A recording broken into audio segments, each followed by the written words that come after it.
of 2025. I'm very excited. We're going to meet 5 times this year. I'll show a calendar in a couple minutes. The focus today is it's called Git and Getting Organized, but the focus will be on Git and also a little bit about text editors. And then the next 4 sessions will all be about Python. So I'll talk about them in a little bit more detail again when that slide comes up. To get the slides, please go to this URL, talks.moissir.com. So talks, the English word, dot my name, moacir.com. And when you go there, you will see a page that looks like this, and you'll see at the top Git and Getting Organized, also text editing. Actually, I can make this much bigger so it's easier to see. You'll see this link, and when you click on it, you will see this thing in nice Columbia blue.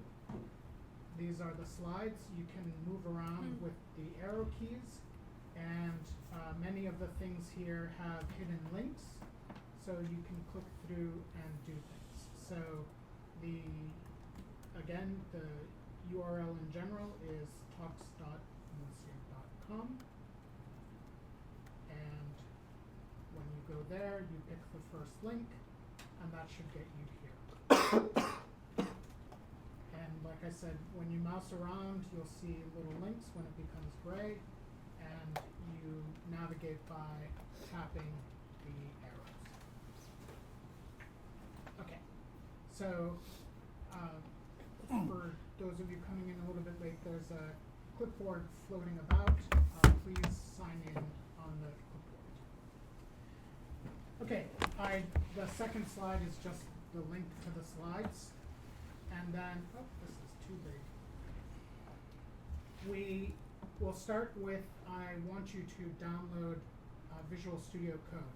This is not required.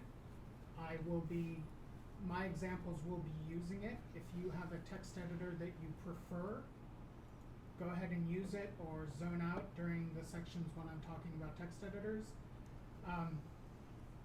If you don't know if you have a preferred text editor, chances are you don't have a preferred text editor. So in which case, Visual Studio Code is a great place to start. I'll evangelize a little bit more about it later, but it's a link and it takes you straight here. You can download it for Linux, Windows, or Mac. And you can, they have different versions, et cetera. And it basically runs and looks the same on all of the different computers. So you can have that going in the background while I sort of start talking. The next thing to install is, if you haven't already, to install Git. Unfortunately, this is a bit of a performance on both Windows and Mac. Linux, you have to use a package manager. If you have Linux, you probably already know what having a package manager means. So you would install it that way. On a Mac, what you do is, it says here, Xcode select -- install in terminal. So you open your terminal app.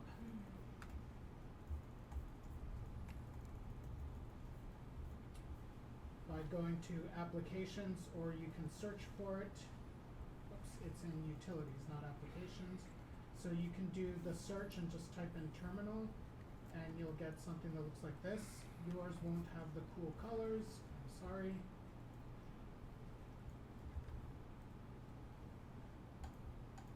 Or the bad fonts. And here you do Xcode select install. And it'll say, blah, blah, blah, would you like to install these tools now? And you say install. And that's weird that I'm actually getting this, because this should already have the developer tools. But let's see if this breaks everything, and I do it. Okay. And I should also switch to my computer on the presentation. So if my notice command line tools are already installed. Yes, if it says command line, that's what I was expecting to see when I ran this here and didn't. But that's the story with Mac. For Windows, and it's telling me it's going to take 59 hours. That's not true. For Windows, you go to this website called gitforwindows.org, and that will take you through the instructions. On Windows, it does this kind of funny thing where among the things it does is it installs a bash shell on Windows, which is different from the PowerShell, and it's an application that appears in your list of applications called Git Bash. This is a lot, I know, to begin with. We won't actually be using the command line much or at all today, I don't think, but it's just something that gets installed, Git Bash. And then there's a GUI, but we'll be using Git through the through our tech stack. Okay, so I can't get rid of this, but I also don't want to risk what might happen if I tell it to stop. And hopefully it won't actually take 59 hours. So I will pause for a second here and ask for a general show of hands. How many of you have ever used Git before? Okay, so about half, and the waving hand is yes. Using Git is a lot of maybe sort of a little bit. How many of you have ever resolved a merge conflict in Git? Okay, yeah. So that's resolving merge conflicts is like, I don't know, maybe second grade Git. We'll try it for fun at the end, but it might not work. We'll see how it goes. So yeah, so you can have a very sort of superficial view, and I don't mean superficial in a bad way. I mean just a superficial view of Git, and it still automatically, in my opinion at least, provides certain kinds of benefits to all kinds of work, primarily in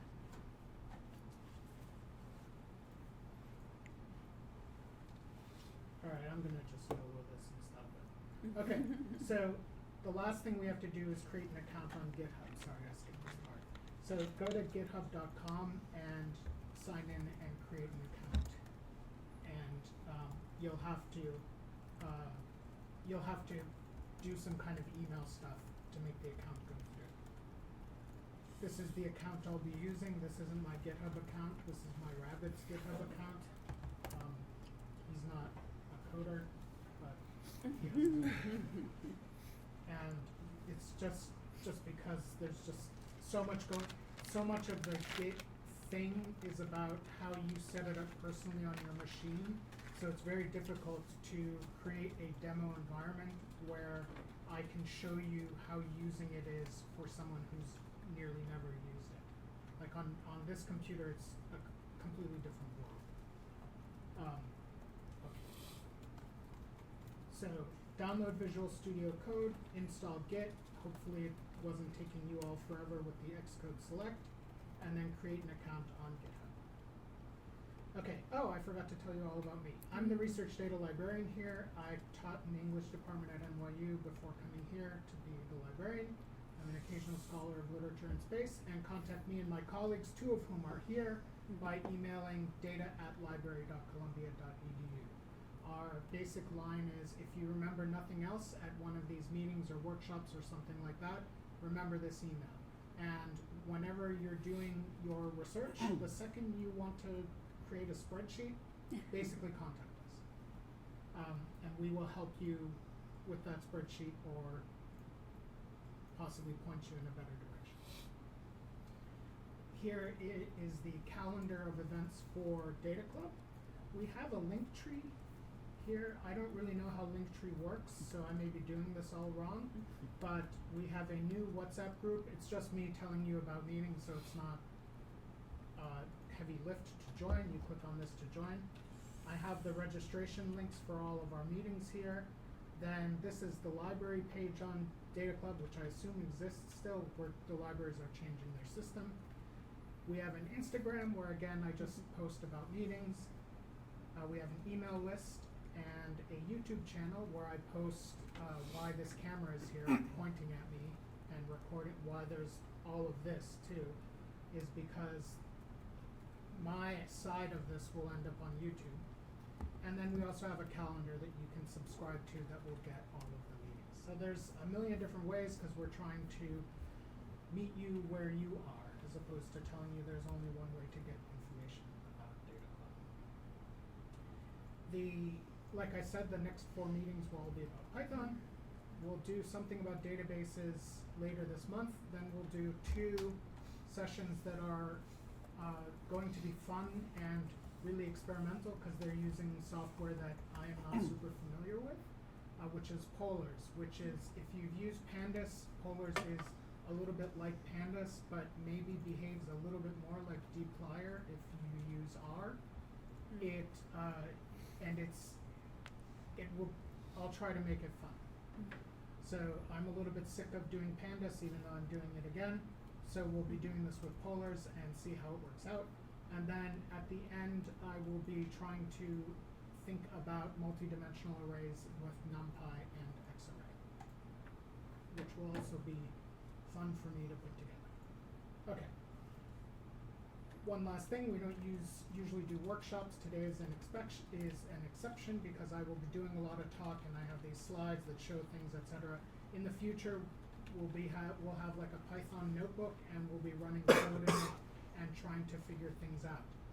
I strongly encourage people to bring questions, data sets, etc. to those meetings because that's going to be much more interesting for you than the New York taxi data set that I invariably use in all of my workshops. And, okay, so this is just about Git and stuff. When I talk about Git, I always talk about it in terms of a project. I think that I'll go through this pretty quickly, I hope. I think that this is really important and a really important part of thinking about research, which is that if you're writing a dissertation or a thesis or a book or something like that,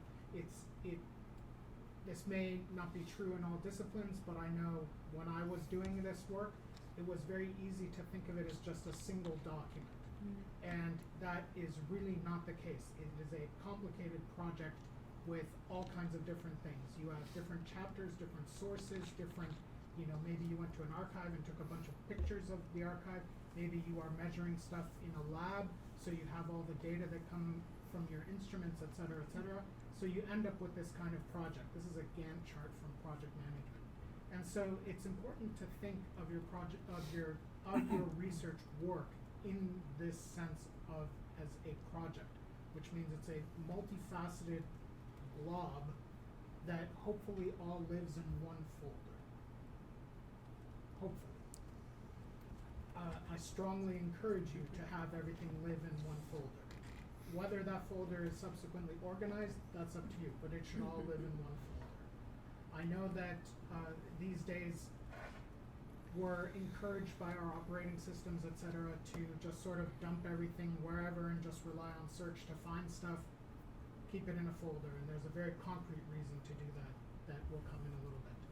I have a link here to a LinkedIn course on project management simplified. It's like an hour long or something, and I found it, I'm not here to evangelize project management or anything, but I found it pretty useful because it talks about 3 things. Know your constraints. What's the most important thing in your project? Is it time, money, or quality? One of those things is going to be the most important, and then you have to adjust what you do in accordance to that. Like if this has to be done by the end of today, that means that it's either going to be bad or expensive.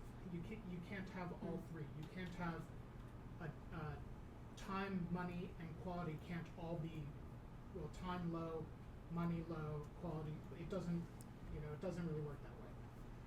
Break your project apart. This makes sense. We talk about dissertations as working on chapters, but also break it apart into specific tasks that become manageable and accessible.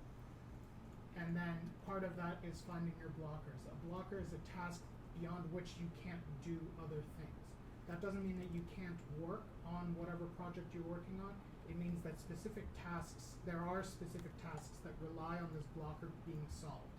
So it's helpful to know where these blockers are because then you can say, well, I can't do this because I'm waiting to hear back from my advisor, But in the meantime, I can read this book because that's another task that doesn't depend on the blocker of your meeting with the advisor. So yeah, so there's a link to this course. Go ahead, watch it. And now about Git. So Git describes itself as a free and open source distributed version control system designed to handle everything from small to very large projects with speed and efficiency. I think the Git website also says it's easy to learn. I try to think of it as a busybody keeping track of all the changes to all your files and never forgetting about that. And that's because Git is, and this is why it's important, why I think it's important to put all your work in a single folder, because Git is part of a backup solution. Very important. Let me tell you about my friends who lost all of their PhD work because they didn't have backups. It is an intention tracker or writing journal. I'll get into that in a little bit. It's a declutter in the sense that Git lets you have a folder where you don't have chapter 1, then chapter 1 dot final, then chapter 1 dot final edits dot final for real, then chapter and so on. You just have chapter 1. And if you need to go back to an earlier version, you can. You don't just keep copying the same document until you reach a point where where it's tricky to figure out what you're doing. So it's a declutterer, and it's also a multiverse generator. This is maybe not, when you're working on something on your own, maybe is not very urgent or like an acute thing that you think about. But one of the things Git does very well, and one of the reasons it's so popular, especially with software coding teams, is that you can break off and go do your own thing and then come back and merge in with the rest of the team. So this is a completely normal and expected workflow in a software writing, a coding environment with a team. When you're by yourself, you don't really need to do that as much, but it's always there as an option. So if you want to try writing in a different direction or doing some kind of work in a different direction, it's always there for you. And it's a collaboration. So okay, so the main steps to Git. So I have sort of been introducing it a little bit here, but what it actually does is it instantiates itself inside of a project, which you can also think of as a folder, or in the rhetoric of GitHub, a repository. Git and GitHub are not identical. Git is a piece of software. GitHub is a website owned by Microsoft that lets you do a lot of cool things with Git that aren't part of Git itself. And I'll be showing you specifically those things. They are two different things. But Git instantiates itself inside your project folder repository. Those are all synonyms. And keeps track of everything going on there. And then what happens is when you make a change, it notices that a change has been made, but it doesn't do anything. It just says, okay, there's a change has been made. And then at some point, you save your document. Well, sorry, it notices the change when you save your document. You save the document and it notices and says, oh, this document has been changed. If you have autosave on, then it does this automatically. Then at some point, you stage the file, which means you're sort of done doing X, whatever X is. You're done doing something, writing a paragraph, writing a function or a method, something. And I'm very intentionally talking about this in terms of writing text, like an article or a dissertation, and coding, because both work in this Git environment with a big caveat, which is why we're talking about VS Code later on. It notices that you've saved it, then you stage it, which says that like you're kind of cool with the save, and then you commit it. So save, stage, commit. The commit is when you say, I'm done with this thing. I'm done with this task. And again, that could be, I wrote a method for a function, or for a class. I wrote a function. I wrote a paragraph. I hunted down, I wrote a citation. I fixed a typo. Or I wrote a chapter. The commit is as big or as little as you want it to be. But it should be plus minus consistent for you. Whatever works for you, there's no correct. Teams may have rules and styles, etc., but for you, it's what feels right. And so I talk about this as in your commit, you show your intention, because a commit has a message. When you commit something, you write in a message for it, and that is you saying intentionally, I have done this. I fixed this problem. I created this new thing, etc. So you can start to see what I meant when I said and I think I called it like a writing journal. It becomes a bit of a writing journal, because that commit message can be just, I've had students who just write ASDF as their commit message. Or you can write a short commit message with a bunch of text afterwards that explain in great detail what you did. And the rationale and the reasoning, it's up to you. There's no right or wrong. And then keep, save, stage, commit, push. Push is when you push your changes to specifically GitHub in this case, but not exclusive, but in our case GitHub. And what that means is you sync up what you're working on your computer with what's in GitHub. And that's how it's a backup engine. Because now all of your work is on your computer and on GitHub servers. And conceivably, and if you're working in a team, when they pull from GitHub, they will pull all your changes as well. So if you're in a team, like that will happen. And so it is just using it the way you're supposed to use it. You end up with something resembling a writing journal and a backup plan, which is great, I think. So I have this little picture that sort of shows them to show the 3 of these steps are on your computer, save, stage, commit, and then the push is on the cloud. Like I said, you're not working on a document, you're working on a project. So I'm going to now move to GitHub. So I can't have, I could have both open, but I won't. So I have create an account, log in at GitHub. My rabbit already did that. The next step, create a new repository called writing. Sure. Okay, so if I were a rabbit, new repository would be here, this little plus. So you click on, let me see if I can make this a little bit bigger. Create new repository. Call it writing or whatever you want. Description, my amazing article that will get me that postdoc. Make it private. There's a lot to be said about making things public, but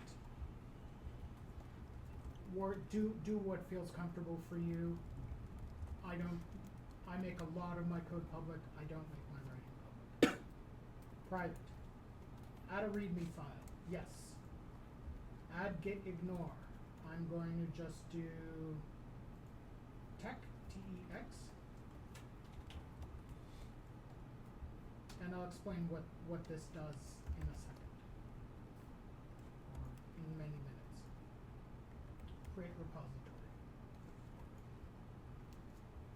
And you should see something like this. And this is now, yes? What about license? License you can leave blank. If it's a private repo, it doesn't matter.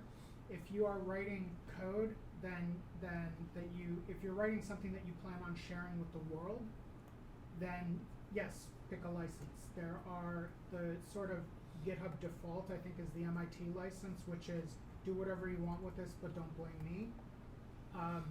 You can have more restrictive licenses, like the GPL, which is still a free software license, but I'm not going to get into a discussion about software licenses. You pick whichever one you want. In my experience, it's not really clear what writing falls under. Writing can fall under Creative Commons. I haven't looked at the license in a while. I don't even know if they offer a Creative Commons license, but you would do that like CC BY, SA, and C. So Creative Commons, that BY means has to be attributed. SA means that the license has to perpetuate whenever you're using the materials, and NC means for non-commercial use. Okay, so we have this initial commit, and this is sort of a little walk through the GitHub webpage. So you have, yes? I just have such a silly question. I made a typo in my title. Can I go back and change, like in writing I just added a dash at the end. Yeah, sure. You can just go to settings and perfect. you go to Okay. repository name. So there are a bunch of things up here. Code, issues, pull requests. ZenHub won't be on your thing. This is an old thing that doesn't work. Actions, projects, security, all these things. These are sugar that GitHub basically adds on top of regular Git. And I'll describe some of these. Here you have all of your files. So this is a folder, and it has two files in it. It has this .gitignore file and this README file. The .gitignore basically gives a recipe for file types for Git to ignore. So remember I said Git notices everything that happens in the folder? Well, except for these kinds of files. So if you've used LaTeX before, and that's going to be what I'm using as my example here, if you've never used it before, don't worry. It doesn't matter for the purposes of what we're doing here. But these are all trash auxiliary files that LaTeX creates that you don't want to add to your repository because they're clutter that just get reproduced all the time. Whenever you compile a project in LaTeX, it just regenerates these files, so there's no point to add them to the repository. Yes? Sorry if this is like a dumb question, but why would you put the LaTeX files in GitHub versus Overleaf? That's not a dumb question. It's a great question. So, how to say this politically? So, Columbia has a license with Overleaf. You can sign into Overleaf and with your Columbia account and get all the free stuff, and you get the pro Overleaf. Speaking of, there's going to be a workshop on Overleaf. I'm speaking to myself to remind myself to let you all know about that. There's going to be a workshop on Overleaf later this semester. Overleaf exists in the web and only exists in the web, though with caveats that I'll sort of get into. It has GitHub, the pro version that Columbia has GitHub integration in it. So I haven't used it because I don't use Overleaf, but the one answer to your question is you can put tech files into GitHub because instead of through Overleaf, because in Overleaf you can do the exact same thing. I see. So presumably, so what we're going to be doing here at first is we're going to be using the GitHub web editor to make changes here. Presumably in Overleaf you just put in the link to the repository and you do your sign-ins with GitHub and everything, and then all your stuff just shows up in Overleaf. So you're working on it in that environment and committing, etc., and pushing, and then you also have the environment on your own personal computer, etc., etc. The Overleaf, the other main plus for the Overleaf thing, the pro account has Zotero support, I think, which is not part of the free version, or it's a bigger version of the Zotero support, and the collaboration tools are broader. You can do like real-time messaging, etc. But this isn't an ad, no free ads.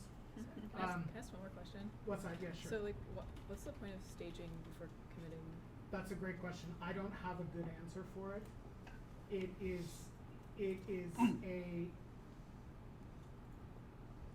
one way of thinking about it is if you're working on multiple files, then you can sort of keep track of what files you've already sort of cleared before the commit. So if you're working on a class that imports another class, like maybe those will be two files that you have to commit, something like that. So and commit is like permanent, or so. Nothing No. is permanent in No. Git. But my understanding is you have two times to think about, do you really want to commit? Yes. It's like a proposal and the real thing happening. Right. And then the push is more permanent because you can do whatever you want before you push. You can rename your commits. You can do all that after the push too. But after the push, your colleagues will see it. I see. So it's nothing is permanent. You can go and wipe everything out and just in that sense, and you can actually force push to hide previous mistakes you've made and that kind of stuff. Like this isn't testimony, but it is a good way to think of it as like because it's showing intentionality. I see. You are saying I have finished this sort of thing. Okay, so this is the git ignore, just all sorts of things that you might not want to commit if you are working on a tech document, book, whatever. But our interesting thing is going to be here, this readme.md file. So this is why you can probably even do this with a, there we go. You can probably even do this with an iPad because we will start inside the Git environment, or the GitHub environment, sorry. So here you have a little pencil, edit this file, and you can just make a change.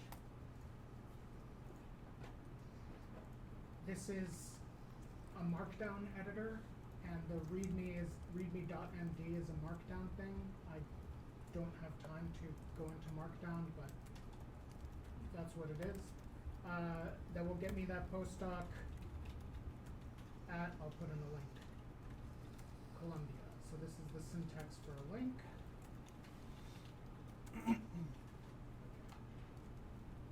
And you can type in whatever you want. The point here is to show that there's no real save button here or stage. You can preview it and you can see that because of this little octothorpe here, this gets rendered in large text as a heading. And this syntax here gets rendered as a link. I should put a period at the end so it's a complete sentence. There's no save or stage here, but you can go straight to the commit. Update readme.md with my dreams of going to Columbia. Lol, I'm already here. And you can either commit directly to the main branch or create a new branch. I'll talk about branches at the end if I have time. And you commit the changes. And it shows up just like that. So that's a very simple demonstration of making a change to a file and committing it. Okay, sir, Yes. Can you repeat that again? The Which part? process. Starting from Doing everything again? Sure. Yeah. So How I to add click. the link? What's that? How to add the link? adding I'll get to the- that in a second. So I can't show, well, I mean, I can't, whatever. You start by clicking on this pencil, edit this file, and then it shows up like this. And this is Markdown, which means there's a raw version, which looks like this. And the way you make a link is you, like this, like, can I make this bigger? Not by much. But you surround the link text in what in the US are called brackets. And then right after that, in parentheses, you write the URL that the link text goes to. So the text here is Columbia, and the URL is https://columbia.edu. And if I switch to preview, you see that the link text is Columbia, and if I clicked on this, it would go to the Columbia page. Okay. Was that okay, or did I still go too quickly? Could you repeat that again, too? Sure, one more Insert the time. link. Let me cancel these changes. Click on the pencil. Here's what the link looks like. I'll zoom in again. There you go. If you want to know more about Markdown, you can Google Markdown syntax. It's a very lightweight language for doing stylized text online. you have probably used it and not known that you are using it, even in your text messages. Like if you've ever surrounded a word in stars because you want to show emphasis, congrats, you use Markdown. Because that's exactly how you write something in bold. I will do that here. This is in Like, Professor, what is the difference between stage and commit? I'm still not clear. So it's part of a process. So first you save the document, then you stage it. It'll be clearer when I show you in VS Code because we're skipping that whole thing here. Okay. So the stage is you just mark it that you're done working on that file. Then the commit is when you is the milestone. Because you can stage and unstage all you want before committing. Then commit is the third step, then push. You have to be done working on it. Like, let's say you start working on a doc and you're like, I want to work on this later. Like, It's up to you. There's no correct way. Like you could write for a commit message, had to go get coffee, we'll return to this later. Like whatever, it's up to you how you do it. Or you could commit after every sentence. Whatever feels right. I just do it when it feels like I've reached an intellectual point or something like a time point. Like I'm done for the day, I'll just commit, sort of describe what I did, and then that'll be okay. But I usually actually commit much more often than once a day. Okay, so I will commit these changes one more time. Update README with bold text. Commit. And now we see that it says this is in bold. So that's a very quick introduction to Markdown. Okay, what are the next steps here? Did all that, did that, did that, and so now we'll move to VS Code. So, or your text editor of choice. VS Code I like because it's free.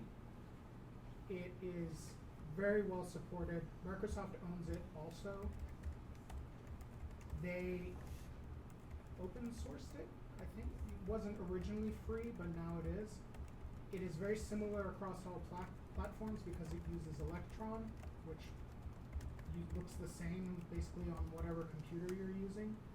It's very much designed with programming in mind, but that doesn't mean you can't use it for prose purposes. And why it's part of today's meeting is because it has excellent Git and GitHub and VS Code both being owned by Microsoft support built in. I think basically any text editor you use these days will have Git support of some sort built in, or you can wire it in pretty easily. RStudio has Git support built in, and you can use RStudio with GitHub rather easily. Yes? Is there any sort of like thought around like what text editor to use? Like I use Atom, and I kind of use it in like a clunky way, like to interact with the terminal easier. So my standard response to that would be use what you use and what you like and what you know. But Atom is an exception only because Atom was developed by GitHub before Microsoft bought them, and Atom is no longer being actively developed, or like the development has really slowed down. So so I would recommend moving to VS Code. It'll be a very similar and familiar environment, and has the benefit of being a more robust community. So it has a brighter future than Atom does. Okay. But that's specific about Atom only, because this used to be taught in Atom. Huh. Okay. Like 5 years ago. Good to know. Thank you. Isn't Google Docs free? Yeah, but it's not free in the same way, and it doesn't live on your computer, which VS Code does. So I have a little tour here, but I also have VS Code open. And what the important thing here to note is when you open up VS Code for the first time, or if you open it up with nothing previously open, you have this kind of odd opening situation. If you open up you know, if we think of, oh, I'm writing text, then you may want to compare this to something like Microsoft Word, where when you open up Microsoft Word, what do you see? What's that? A template. Yeah, well, yeah, now you see a list of templates to take you to a blank document, basically. Like, it's set up to immediately get you towards your thing. But here it doesn't. It has a new file, which is similar to that, but then it has these other two options. Open a folder, which you would go to open in Microsoft Word and then navigate around. Why would open a folder be a thing? And then it has clone Git repository, which is what we will actually be doing. But the reason it says open like a folder here is because VS Code wants you to be working at the folder level, not at the document level. So Microsoft Word, when you open it, you see these templates because they think that you're just writing a document. You're writing a letter to someone. Yeah, right. You're writing like a report or a memo or something like that. And whereas here, VS Code understands that you're working on a project, and I'll show that actively in a second. Because we're going to clone our Git repository to bring in the project that we already started, which is this, writing repository. So let me show you what I did there. So we have these files here, and if I go to code, just like that, then we come back here, and we see the files. We see some other stuff here that we don't have to worry about too much. But we see this green button. And click on the green button. And hopefully this will all work correctly. We copy the URL to the clipboard by clicking on this button here, or however you want to copy it. And then in VS Code, we can either click clone Git repository, or if you don't have that open, you can just click up here in the search bar and type, no, my mistake. You can't do it in the search bar.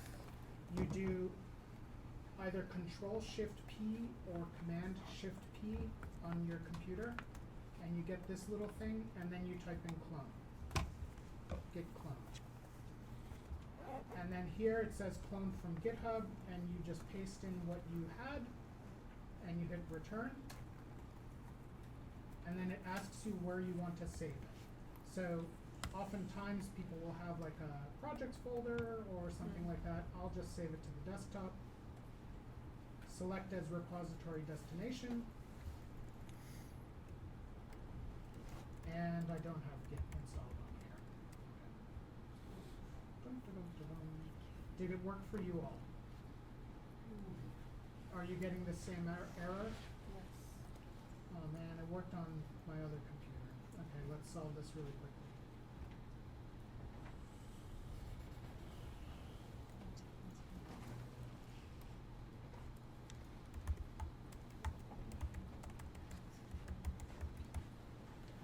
So the issue here is that GitHub has a rather strict way that they've gone about setting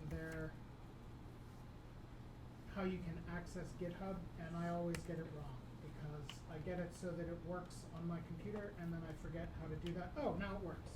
The extension GitHub wants to sign in using GitHub. Allow. Then it takes me here.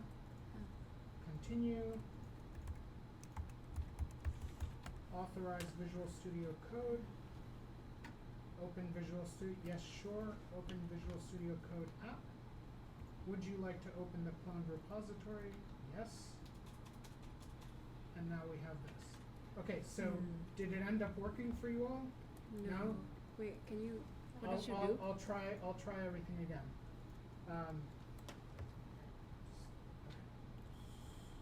So you go to, wait, I can't show you because now it works. So you do Command-Shift-P or Control-Shift-P on Windows, and you type in clone, and you choose git clone. It shows here for me because it's recently used. It may not show for you. Or obviously you can click here. I just showed this because, yeah.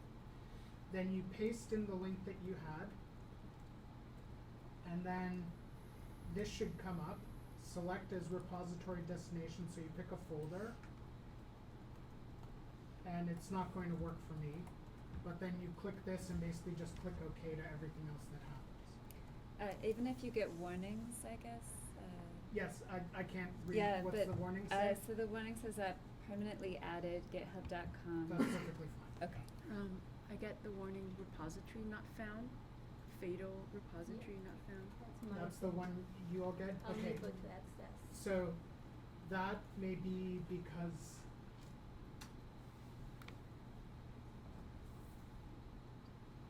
if you're getting the fatal repository not found, it's because there's if you made the repository private, you too? Mm-hmm. So it's because there's something about your user credentials that's not working out. So what it could be is there are ways to like sign in to GitHub on your computer. So if you're using a different account or something like that, or if those credentials have lapsed, it could be something like I that. think I logged in my office, so. It shouldn't be because you have more than one. Yeah. But it could be something like that. So I would try, if you get the fatal not found, just switch it to public. And that would be something that if you're interested in following up with this in the future, we can talk about it and solve it for your specific case. But for now, the solution is probably just switch to public. Is anyone else not succeeding in cloning the repository? Yeah, I guess it says, please make sure you have the correct access rights and the repository exists. So maybe it says no such file or Yes, directory. that's the It's the similar, same. the Okay. same problem. Yeah. Okay. So try Making it public. I already have a cloned repository. Can I add another one to it? Yeah, you can add as many as you like. So, gee, I don't know.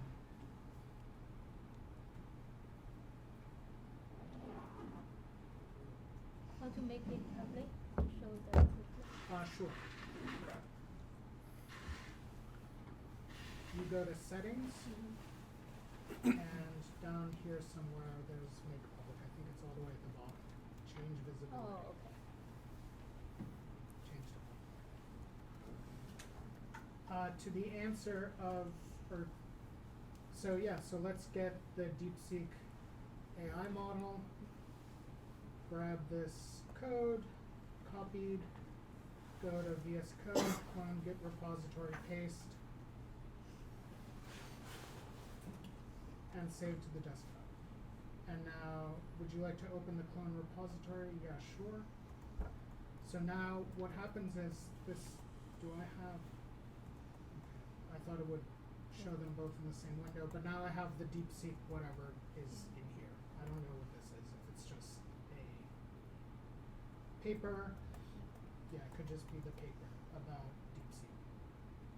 So that's just a second repository that I just cloned. Okay.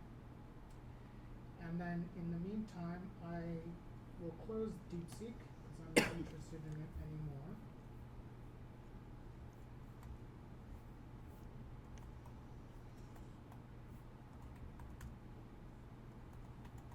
And I will open up the writing folder because I want to show that you should see this, like not something like this, you should see exactly this. So if you close the welcome tab, you should have something on the side here that says writing. I can make this a little bit bigger. And there are two files here, the .gitignore file and the readme.md. And if you click on readme.md, you'll see that it looks identical to what you had. Now, for those of you who have been having trouble and have to switch to the public repository, it may not work, but you can do what we did in the GitHub web editor here too. So I forgot to add a period, and I swear I forgot, it wasn't just for this demo, but I forgot to add a period here. So I add a period. Then I save. Autosave is turned off by default on VS Code. If you want to turn autosave on, which I recommend, Command-Shift-P to bring this up. If you don't learn any keyboard shortcut in VS Code, or if you only learn one, it should be Command-Shift-P on Mac or Control-Shift-P on Windows. Because you just, gee, I don't know, search. Oh, okay, there's all these different kinds of search things I want to do. Spelling. Oops. So let's do spell. Okay, so there's nothing about spell. But autosave. File toggle autosave. Okay, so I think I just toggled it. Let's see. Maybe not.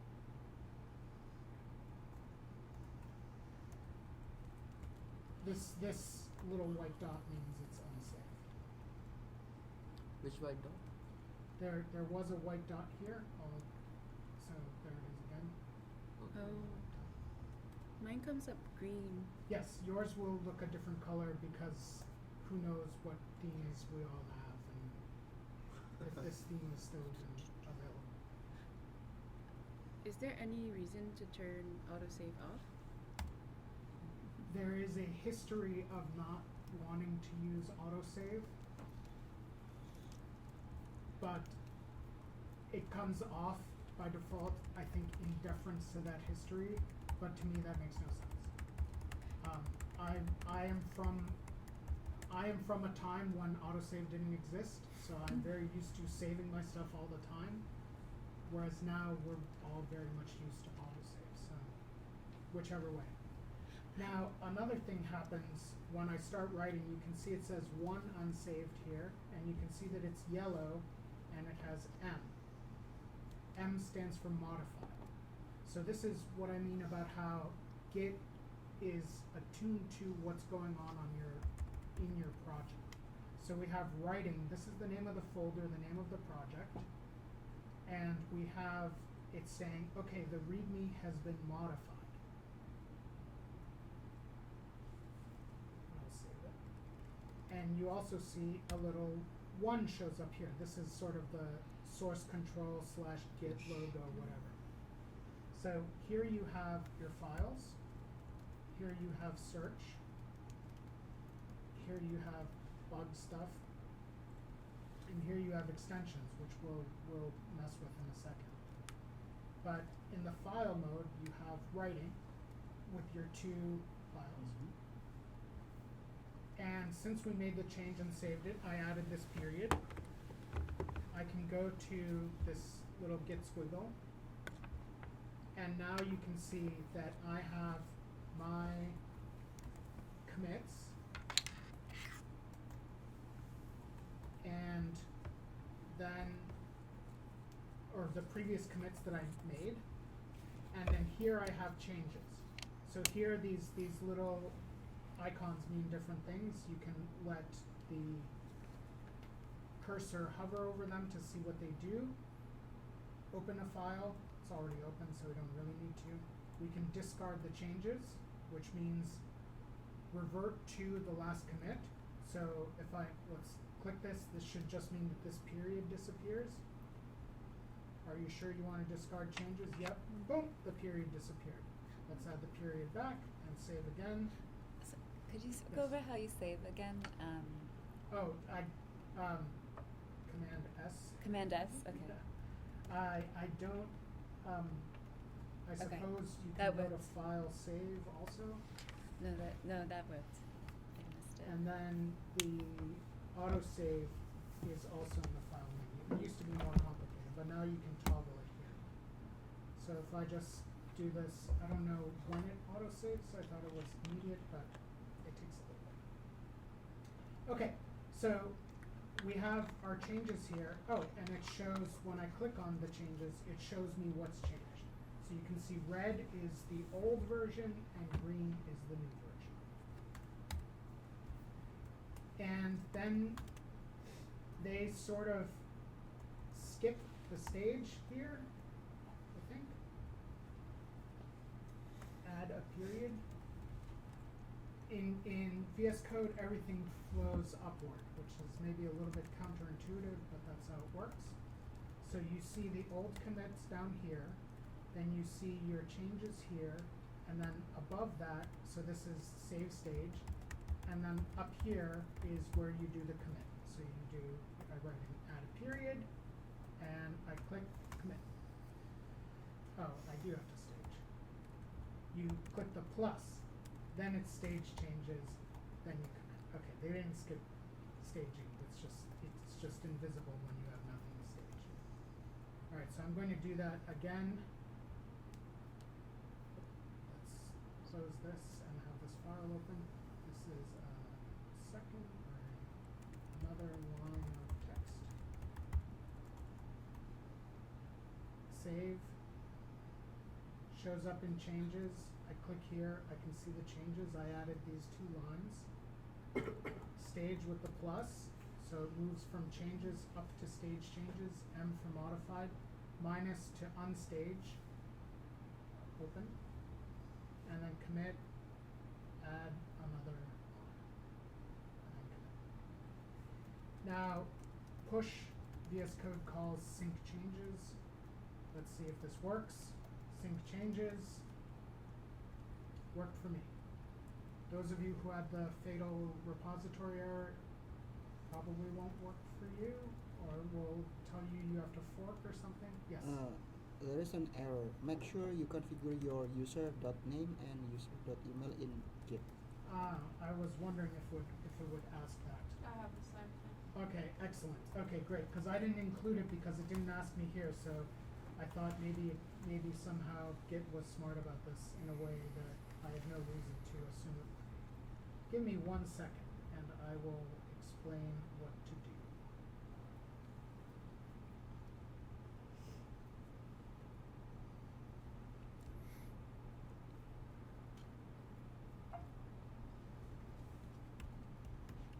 I just got a pop-up that says, would you like Visual Studio Code to periodically run git fetch? Yes, that's fine. Okay. Git fetch means it's just, well, it depends. What that means is that it calls up GitHub every once in a while to see if changes have been made from somewhere else. Okay. So if you work in a collaborative environment, that's very helpful. Mm. If you don't, it's still kind of helpful because using the web editor is not a terrible idea if you just have an iPad or something like that. Okay. But that's what that's for. Okay, so that error you are seeing, I am very surprised that I am not getting it. Oh.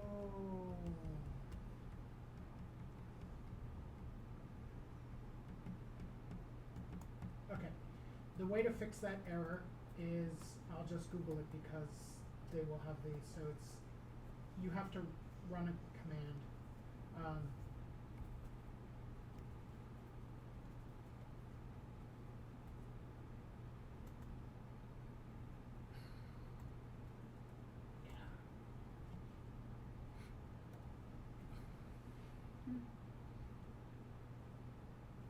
So, unfortunately, I can't give this to you to copy paste. So I'll just make it as big as I can so you can see it. What you have to do is, in VS Code, you can open up a if you already have a terminal open, then you can do this in here, or in VS Code, which has a built-in terminal. You can go to Terminal, New Terminal, and then it will show up here, and you can do this here, git. But the command is git space config space -- global space user.name space, and then in quotes first name last name.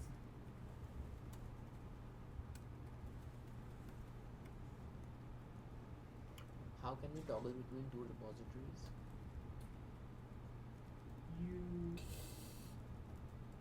They're basically open in the same, in 2 different windows. So if I get out of full screen mode here,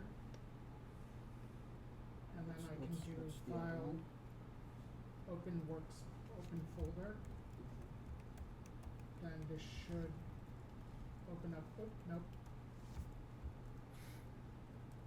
new window, not open folder. And then here I go to open, give me 1 second please.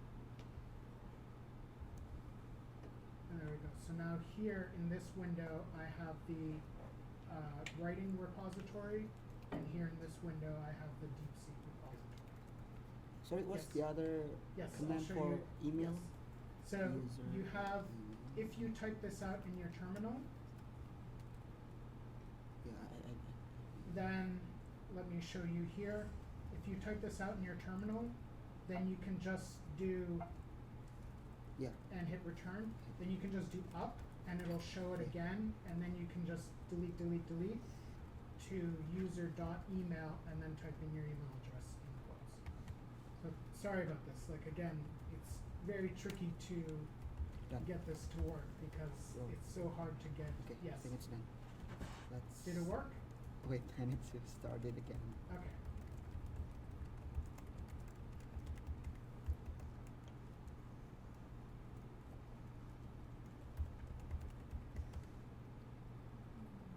I'll just leave this up for another second.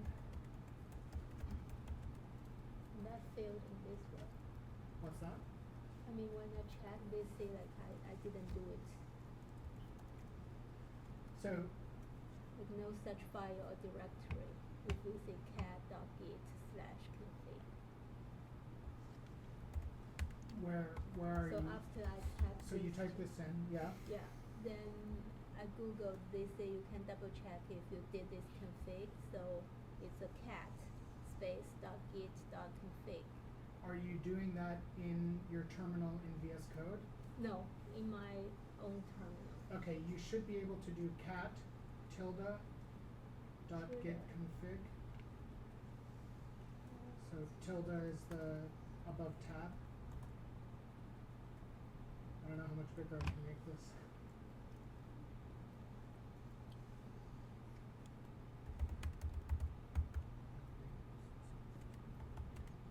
And then for me, I have all this stuff here, and I have stuff that I should probably not be showing on something going on YouTube. But GPG stuff and just all this other sort of kind of stuff from my real account, not my Rabbits account. But so what these two commands do is it identifies you on your computer when you use Git. So if you use Git from the command line to commit something, it will say that you did this. That's another great thing about Git is you can blame, it's called blame, because you can see who was the last person that, or who has edited a single line ever. You can see when it was last edited, who edited it, what the commit was, and I will show you that on GitHub in a second. So what happens when you do this way, when you do cat git config? They show me my name and email. Okay, well And then you should be okay. But But I in still VS Code it's not failed in- working. Try quitting VS Code and reopening it. I know that that's a sort of cop out, but it's probably I also doubt if I installed the wrong version of VS Code, but I think I'm correct. okay. So we have the terminal here. So somehow it worked for me, and this is very weird. But if I look at the timeline here, so this is all the commits. So the commits look like this, like the little line with a circle, and saves just look like a circle because they're outside of the version control system. They exist just in your computer. But these, with the lines, it means it's a commit because what it's doing is it's creating a timeline of everything you did. So the odd thing here is that, okay, so I pushed and let's see what happened and see if I'm right in saying it's odd. I'm going to go back here. And now okay. I don't know why this happened because this is supposed to be a private repository. So maybe in the past I sort of said, let my real account do whatever I want on my Rabbits account. But this is a little bit unexpected. So I have 5 commits here, and if you click here, you can see all the commits that happened. I know what's What's the that? problem about my issue is because maybe I set up the SSH key. Yes. So when I change to the SSH key link, it works. Yes, yes. But the HTTP never worked. Yes, yeah, that's, so again, if you, there's so many little dinky things that are, they're Yeah. not a big deal, Yeah. except when you're in a workshop with 40 people and they Yeah. all have a different version of this problem. Then they are a very big deal. Yes, because, so if you look here, you can see that this says verified for me. So all of my rabbits commits are verified because I was logged into the GitHub website when I made those changes. And that's also why it thinks my rabbit made those commits. But the commits I made from VS Code come from me and my regular account, and they're also verified. But I was doing them in VS Code. And if you did this in VS Code, you probably don't have, if this all worked, you probably don't have the verified there. The reason I have the verified there is because I have like all this extra apparatus that involves, GNU public keys and all this kind of stuff that showed up on the git config that I shouldn't have probably had show up, that allow for that kind of stuff. So these are, when you get involved in this, you can start incorporating this sort of stuff to make things easier and to handle your kind of identity management better. But that's a little bit beyond what I can, that's a very, how to put this, very much it has to be done individually. So if you're interested, send us an email and I can get you all set up with that and explain what SSH private keys are and why it's better to use SSH than HTTP, all this kind of stuff. Okay, what I wanted to show here is that we have these 5 commits.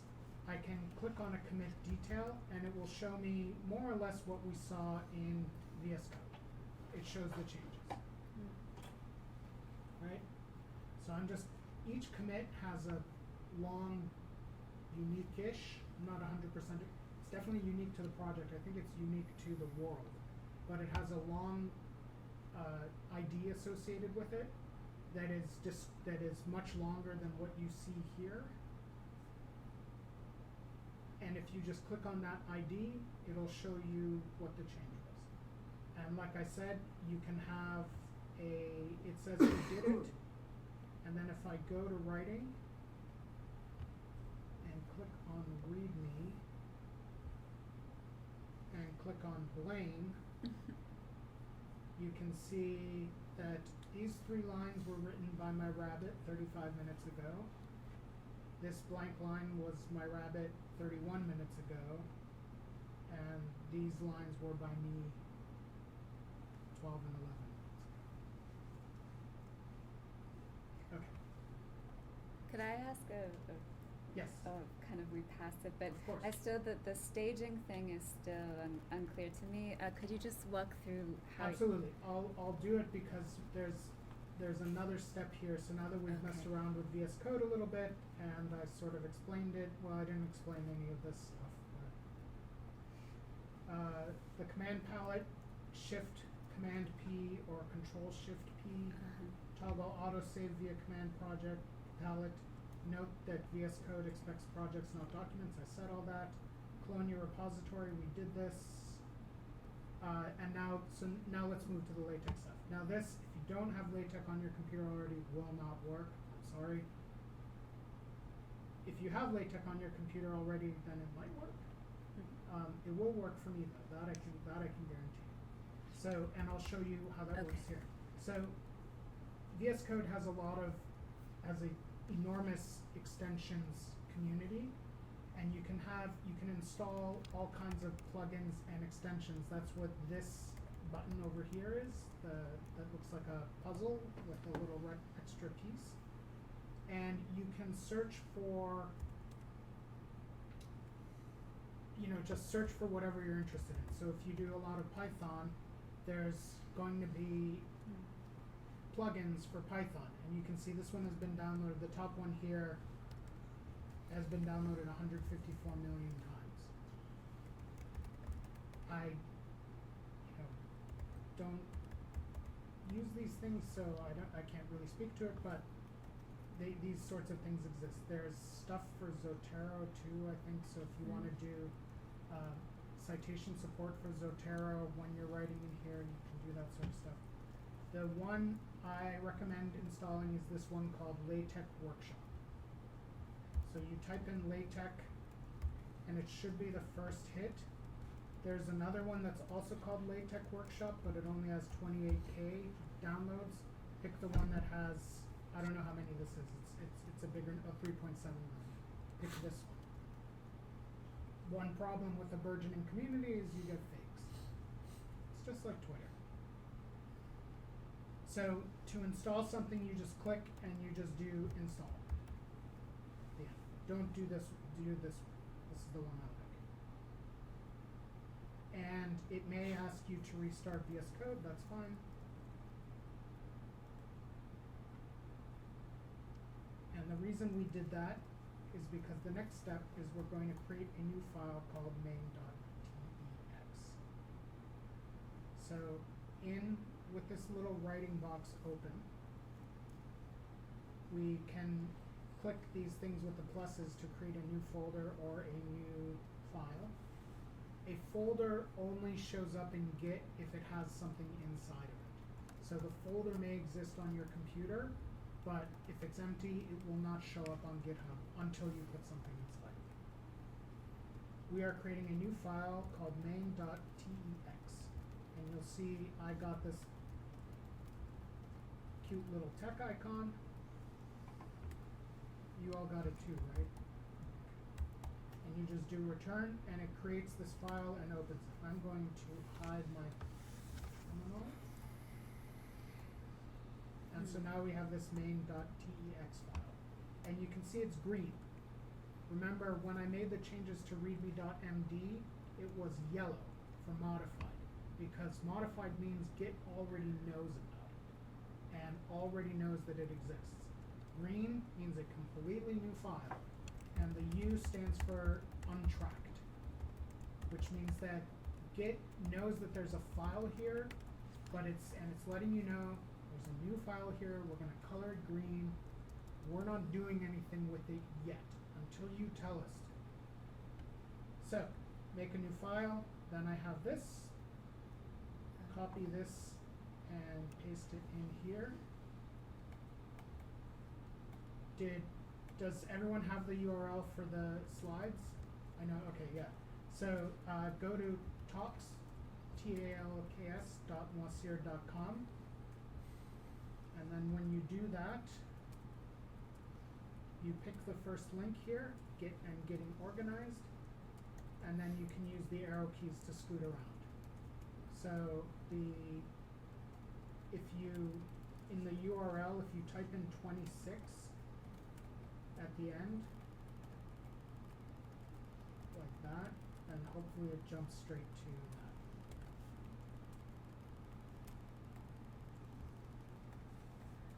So I just type this in here, and let's change the title to thinking or why rabbits need more sweets. And then the author is not going to be me. It's going to be my rabbit. Actually, let's see.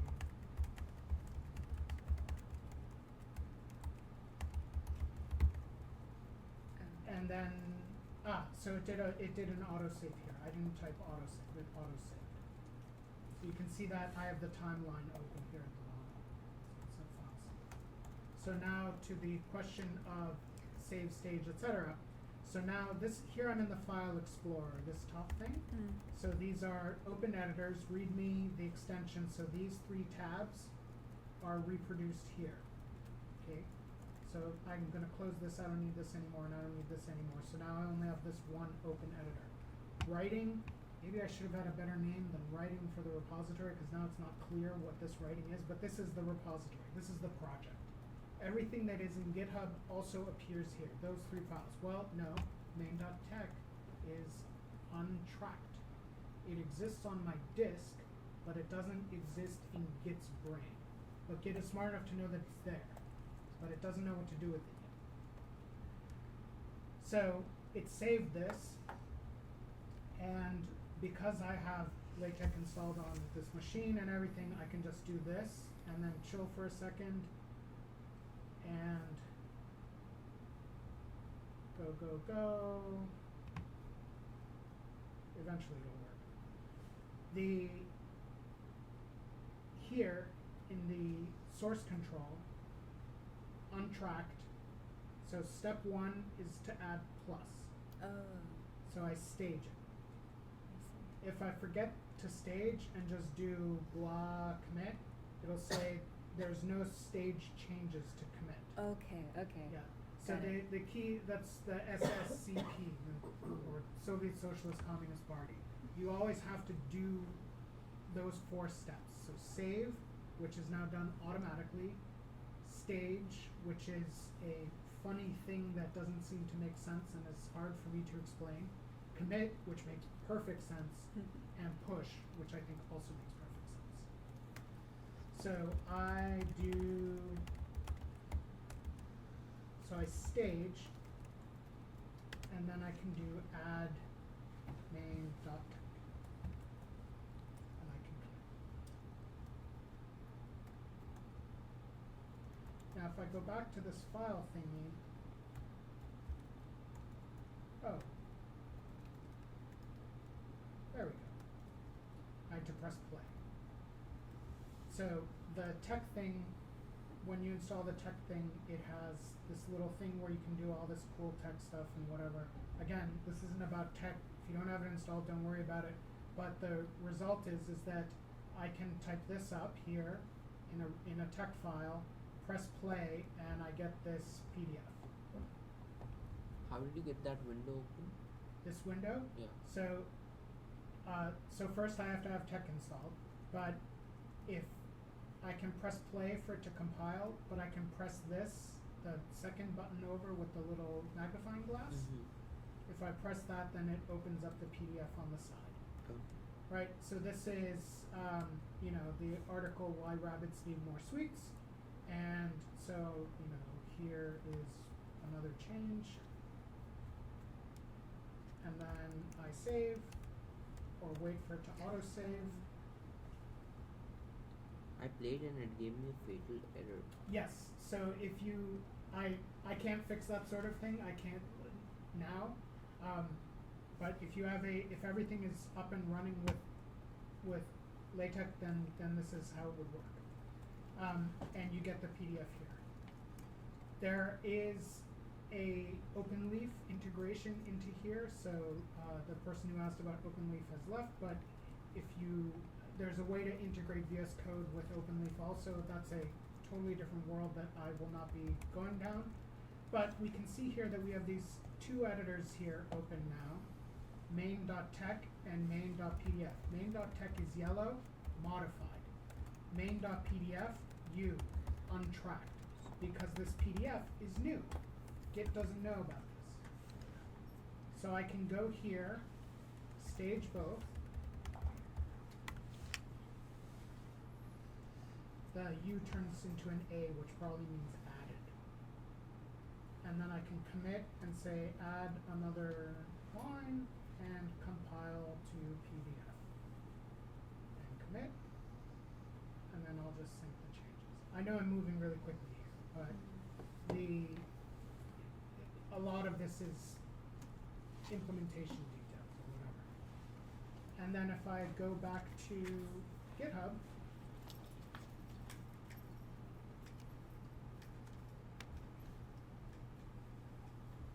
we see that the PDF is here also. Why rabbits need more sweets. And what this shows, LaTeX is a way to write documents in a plain text editor, in a text editor like VS Code. LaTeX is a way to do that. It's not the friendliest thing in the world. Markdown, there's a way to get scholarly level publications in using Markdown, you know, with footnotes and citation management and all that kind of stuff. There, you know, one way of thinking about this is as a ideological commitment to not be doing your research work in Google Docs. But this is also the case, you can do this sort of stuff for your coding projects as well. RStudio, Python, whatever, you can save matplotlib images as PNGs and they can go into the GitHub repository so that they're saved there. GitHub is not just for text, you can have a PDF in here too, and you can see it even renders it, which is pretty. But there's a lot of flexibility in this space, and it all sort of circles back around to these kinds of questions of thinking about your work in terms of a project. Now, I know we're almost at time, and I promised questions. Most of the stuff we did. I didn't get to issues and to-dos, but there are certain kinds of project management things added in GitHub. You can create issues like hunt down citation for carrots not counting as sweets. Rabbits aren't allowed to eat carrots, too sweet for them. You can assign yourself, you can add labels, you can do all this sort of stuff and then create an issue. So it's a way to keep track of things that you have to do. Like this is all really geared towards getting your projects organized and done. And then the last thing here is keep track of what you do. Here's how you can install tech on your machine. And then Kieran Healy has this book, The Plain Person's Guide to Plain Text Social Sciences, which Kieran uses Emacs as the text editor. So this is a different experience than using VS Code, and also uses R extensively. So, and describes, there's a picture somewhere here about how involved well, this is Git stuff, but it gets really involved and is very sensitive to these kinds of ways of building these complex projects where you can still kind of keep track of everything and know what's going on. So I think that I will stop the recording now and